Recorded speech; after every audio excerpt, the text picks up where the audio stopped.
മക്കൾ മരണപ്പെട്ടു പോകുന്നത് മാതാപിതാക്കൾക്ക് സഹിക്കാൻ കഴിയാത്തതാണ്.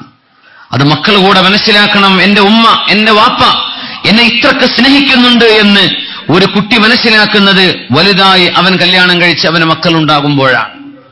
അത് തിരിയാത്തത് കൊണ്ടാ നമ്മുടെ മക്കളൊക്കെ ഈ ചാടിപ്പോകുന്ന ഏർപ്പാടൊക്കെ തുടങ്ങുന്നത്. സ്വന്തം വാപ്പയും ഉമ്മയും എത്രയാണ് നമ്മെ സ്നേഹിക്കുന്നത്. നമ്മളൊന്ന് പനി പിടിച്ചു കിടന്നാൽ നമ്മെ കാണാതായി എന്ന് വിചാരിക്കാം, അവരുറങ്ങൂല. നമുക്കെന്ത് സംഭവിച്ചു എന്നറിയാതെ ഉമ്മ കഞ്ഞി കുടിക്കൂല, വെള്ളം കുടിക്കൂല. എന്റെ മോൻ, എന്റെ മോൾ തിരിച്ചു വരാതെ എനിക്ക് വേണ്ട എന്ന് പറയും ഉമ്മയും വാപ്പയും. പക്ഷെ മോൻ ഉമ്മാക്കും വാപ്പാക്കും ഒരിക്കലും തിരിച്ചു കൊടുക്കാത്ത സ്നേഹമാണ് മാതാപിതാക്കളുടെ സ്നേഹം. ഉമ്മയും വാപ്പയും കൊടുക്കുന്ന ആ സ്നേഹം മകൻ കൊടുക്കുന്നത് അവന്റെ മക്കൾക്കാണ്. ഉമ്മാക്കും വാപ്പാക്കും തിരിച്ചു കിട്ടൂല. ആ ഡോസിൽ ഉമ്മയും വാപ്പയും ഇങ്ങോട്ട് തന്ന പോലെ തിരിച്ചു കൊടുക്കാൻ നമുക്ക് ആ സ്നേഹം കൊടുക്കാൻ കഴിയില്ലെന്നാണ്. അതൊരു യാഥാർത്ഥ്യമാണ്, അല്ലേ? കല്യാണം കഴിച്ചവർ പറഞ്ഞാൽ മതി, കുട്ടികളല്ലോ അല്ലേ?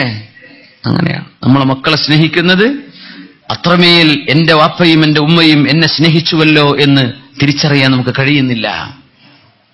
അള്ളാഹു നമ്മുടെ മാതാപിതാക്കൾക്ക് അതിന്റെ ഒക്കെ ഖൈർ കൊടുക്കട്ടെ.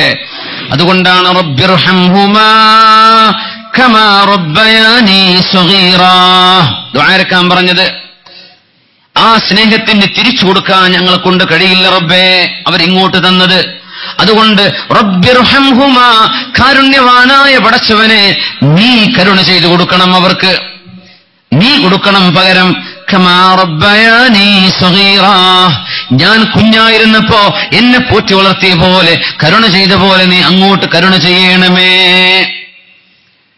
മാതാപിതാക്കൾ നഷ്ടപ്പെടുമ്പോഴുള്ള വേദന, മക്കൾ നഷ്ടപ്പെടുമ്പോൾ മാതാപിതാക്കൾക്കുള്ള വേദന, ഇതൊക്കെ നമ്മൾ സഹിക്കുന്നവയാണ്, സഹിക്കേണ്ടതാണ്. മാതാപിതാക്കൾക്ക് ചെയ്തു കൊടുക്കുന്ന സേവനം ക്ഷമയുടെ ഭാഗമായിട്ട് മനസ്സിലാക്കണം. മഹാനായ അബ്ദുല്ലാഹ് ഇബ്നു ഉമർ റളിയല്ലാഹു അൻഹുമയുടെ മുമ്പിൽ വൃദ്ധയായ ഒരു ഉമ്മയെ തവാഫ് ചെയ്യാൻ കൊണ്ടുപോകുന്ന, തവാഫ് ചെയ്യാൻ വൃദ്ധയായ ഉമ്മയെ തോളിൽ വെച്ച് തവാഫ് ചുറ്റുന്ന ഒരു ചെറുപ്പക്കാരൻ എവിടുന്ന് വന്നതാണെന്നറിയോ? ഷാമിൽ നിന്ന്, കോട്ടക്കുന്ന് തിരൂർക്ക് നടന്നു വന്നതല്ല, ഷാമിൽ നിന്ന് ഉമ്മയെ തോളിൽ വെച്ച് കൊണ്ടുവന്നതാ. താഴ്വെക്കും എടുക്കും. എന്തായിരിക്കും നമുക്ക് ഹോസ്പിറ്റലിൽ ആംബുലൻസ് നിർത്തിയിട്ട് നമ്മുടെ ഉമ്മാനെ വാപ്പാനെ ഡോക്ടറുടെ മുമ്പിലേക്ക് ഐസിയുലേക്ക് കൊണ്ടു നടക്കാൻ പറ്റുമോ? ഹാവ് കൊയങ്ങിന്റെ ഊര ഞെട്ടിന്ന് പറയും അല്ലേ? സിറിയയിൽ നിന്ന്, ഷാമിൽ നിന്ന് ഉമ്മയെ തോളിലേറ്റി തവാഫ് ചെയ്യാൻ വരുന്നു. തവാഫ് ചെയ്തവർക്കറിയാം ഒരു തവാഫ് തീരുമ്പോഴുള്ള വിഷമം, സ്വന്തം ഒറ്റക്ക് ചെയ്യുമ്പോ. സഈ ചെയ്തവർക്കറിയാം സഫാ മർവക്കിടയിലുള്ള ആ ഒരു 7 നടത്തം തീരാൻ 1.5 മണിക്കൂർ എടുക്കും. ഉമ്മയെ തോളിൽ വെച്ചിട്ടായി ചെയ്തത്. പുഷ് ചെയറിലല്ല, വീൽ ചെയറിലല്ല. അങ്ങനെ സേവനം ചെയ്ത് ഉമ്മയെ തോളിൽ വെച്ച് നടന്നിട്ട് അബ്ദുല്ലാഹ് ഇബ്നു ഉമർ റളിയല്ലാഹു അൻഹു അന്ന് ഹജ്ജിന് വന്നിട്ടുണ്ട്.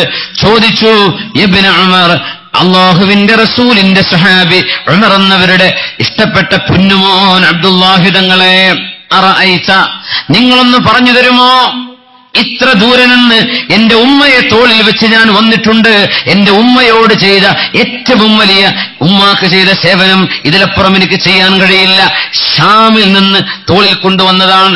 എടുത്തു വെച്ചും വാഹനപ്പുറത്തും താഴെ വെച്ചും കയ്യിലെടുത്തുമൊക്കെ ഞാൻ ഉമ്മക്ക് വേണ്ടി തവാഫ്, എന്റെ ഉമ്മയെ കയ്യിലേറ്റി തോളിലേറ്റിയാണ് തവാഫും സഅയും അറഫയും മുസ്ദലിഫയും ഒക്കെ കടന്നത്. എന്റെ ഉമ്മയോട് ചെയ്യേണ്ട ബാധ്യത ഞാൻ ചെയ്തു കഴിഞ്ഞിട്ടുണ്ടോ? ഇതാണ് ചോദ്യം.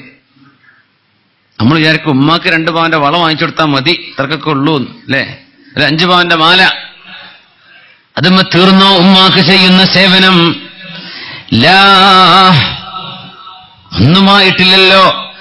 നിന്റെ ഉമ്മ നിന്നെ ഗർഭം ചുമന്ന സമയത്ത് നിനക്ക് വേണ്ടി സഹിച്ചിട്ടുള്ള ത്യാഗം എത്രയാണ്? മസിൽ കയറുന്നുണ്ട്, നീര് വരുന്നുണ്ട്, ഛർദിയോട് ഛർദി, ഭക്ഷണം കഴിക്കാൻ വയ്യ, ഇരിക്കാൻ വയ്യ, യാത്ര ചെയ്യാൻ വയ്യ, ഗ്ലൂക്കോസ് കയറ്റിയിട്ടും അല്ലാതെയും നിനക്കാണ് ഗർഭധാരണം നടക്കുന്നത്. എത്ര വിഷമിച്ചുകൊണ്ട്. പ്രസവം കഴിഞ്ഞാലോ നിനക്ക് വേണ്ടി ഉറക്കൊഴിക്കുന്നത്, കുഞ്ഞിന്റെ കരച്ചിൽ സഹിച്ച് പകലന്തിയോളം കിടക്കുന്നത്, ഉറങ്ങാൻ പറ്റാത്ത ദിനരാത്രങ്ങൾ, അങ്ങനെയൊക്കെ നിനക്ക് സേവനം ചെയ്തത് മോനെ നീ വളരണം, നീ വലുതാവണം, നീ വലിയ ആളാവണം. നീ നഴ്സറി തുടങ്ങി, സ്കൂളിൽ തുടങ്ങി, കോളേജും ഒക്കെ കഴിഞ്ഞ് ഗ്രാജുവേഷനും പോസ്റ്റ് ഗ്രാജുവേഷനും കഴിഞ്ഞ് നീ വലിയൊരു ആളാവണം എന്ന് കൊതിച്ച് നീ വളരണം എന്ന് ആഗ്രഹിച്ചുകൊണ്ടല്ലയോ നിന്റെ ഉമ്മയും അപ്പയും നിന്നെ വളർത്തിയത്? ഈ പ്രായമെത്തിയ ഉമ്മയെ നീ നോക്കുന്നത് കുറച്ചു ദിവസം കഴിഞ്ഞാൽ മരിക്കുമല്ലോ എന്ന് ആഗ്രഹിച്ചുകൊണ്ടാണ്, മരിക്കുമല്ലോ എന്ന് പ്രതീക്ഷിച്ചുകൊണ്ടാണ്. കുറച്ചു ദിവസമല്ലേ വേണ്ടൂ, വയസ്സായല്ലോ, തീർന്നല്ലോ. നിന്റെ ഉമ്മ നിനക്ക് സേവനം ചെയ്തത് നീ വളരണം എന്ന് ആഗ്രഹിച്ചുകൊണ്ടാണ്. നീ നിന്റെ ഉമ്മാക്ക് ചെയ്ത സേവനം ഉമ്മ മരിക്കണമെന്ന് തോന്നിക്കൊണ്ടാണ്. അതുകൊണ്ട് നീ ചെയ്തതും ഉമ്മ ചെയ്തതും സമമല്ല എന്ന് പഠിപ്പിച്ചു കൊടുത്തു അബ്ദുല്ലാഹ് ഇബ്നു ഉമർ റളിയല്ലാഹു അൻഹുമാ. സുഖല്ലാന്ന് പറഞ്ഞ് സീരിയസ് ആന്ന് പറഞ്ഞ് ഗൾഫിൽ നിന്ന് വരുന്നില്ലേ? ആ വരവിന് അർത്ഥം എന്താണെന്നറിയോ? ഉമ്മാക്കോ വാപ്പാക്കോ 40 വയസ്സാവുമ്പോ ആ വരവ് വരുന്നില്ല. വരുന്നുണ്ടോ? എപ്പോഴാ വരുന്നത്? വാപ്പാക്ക് 70 കഴിഞ്ഞിട്ടുണ്ട്, അല്ലെങ്കിൽ അസുഖം, അങ്ങനത്തെ അസുഖമാണ്. കഴിഞ്ഞല്ലോ, തീർന്നല്ലോ, അധികമില്ലല്ലോ. നിന്റെ ഉമ്മ നിന്നെപ്പറ്റി വിചാരിച്ച് നീ വളരണമെന്നാണ്, നീ വലുതാവണമെന്ന് ആഗ്രഹിച്ചാ നിനക്ക് ഭക്ഷണം തന്നത്. നീ കൊടുക്കുന്നത് ഉമ്മ മരിക്കാറായല്ലോ, വാപ്പ മരിക്കാറായല്ലോ, മരിക്കുന്നവരെ ജീവിച്ചോട്ടെ എന്ന് വിചാരിച്ചാ നീ ഭക്ഷണം കൊടുക്കുന്നത്. ഒരിക്കലും തിരിച്ചു കൊടുക്കാൻ പറ്റാത്ത ആ സ്നേഹത്തിന്റെ ആഴം എത്രയാണെന്നറിയണമെങ്കിൽ ഒരു ഉമ്മയുടെ സ്ഥാനത്തേക്ക് മകളോ ഒരു വാപ്പയുടെ സ്ഥാനത്തേക്ക് മകനോ വരുമ്പോഴല്ലാതെ തിരിച്ചറിയാൻ പറ്റാത്ത ആ സ്നേഹം. റബ്ബിർഹംഹുമാ, ഖൽബിനുള്ളിലേക്ക് കാരുണ്യവും സ്നേഹവും എറിഞ്ഞു കൊടുക്കുന്ന അല്ലാഹുവേ, നിന്റെ പരമമായ കാരുണ്യം എന്റെ മാതാപിതാക്കൾക്ക് നീ കൊടുക്കണം അല്ലാഹ്. അത് എനിക്ക് കൊടുക്കാൻ കഴിയില്ല, ഞാൻ കൊടുത്താൽ എത്ര ആവില്ല പടച്ചവനെ. ഇതല്ലേ ആ പ്രാർത്ഥനയുടെ അർത്ഥം? റബ്ബിർഹംഹുമാ കമാ റബ്ബയാനി സഗീറാ.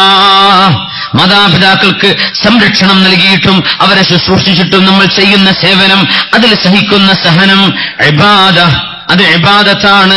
സ്വല്ലു അലൻ നബി മുഹമ്മദിൻ വആലിഹി അല്ലാഹുമ്മ സ്വല്ലി അലാ സയ്യിദിനാ മുഹമ്മദിൻ وعلى آل سيدنا محمد وبارك وسلم عليه. اللهم صل على سيدنا محمد وعلى آل سيدنا محمد وبارك وسلم عليه.